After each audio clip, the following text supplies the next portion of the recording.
স্পষ্টীকরণ হলো অলরেডি 3টি পদক্ষেপ নেওয়া হয়েছে। এই 3টা চিঠি আমাদের ওয়েবসাইট থেকে নামাই নেবেন। একটা হলো আমরা তথ্য সচিবকে চিঠি লিখেছি এবং সেখানে এই পত্রিকাটার নাম আছে এবং ব্যবস্থা নেওয়ার জন্য সরাসরি সরকারি চিঠি দেওয়া হয়েছে। এটা প্রেস কাউন্সিল আছে, অন্যান্য যা নিয়মকানুন আছে আমার চেয়ে আপনারা ভালো জানেন, তারা ব্যবস্থা নিচ্ছে। 1।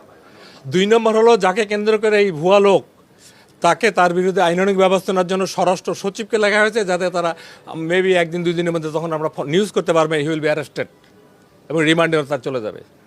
3 নম্বর হইল যে ব্যাংকারের অনভিজ্ঞতা অথবা ভুলের কারণে ব্যাংক অ্যাকাউন্টটা খোলা হয়েছিল, বাংলাদেশ ব্যাংকের গভর্নরকে চিঠি দেওয়া হয়েছে। এই ব্যাপারে শুধু ওনার ব্যবস্থাই হবে না, অন্যান্য ব্যাংকেও যাতে এরকম আর কোনো সমস্যা না হয় সেই পদক্ষেপ নেওয়া হচ্ছে।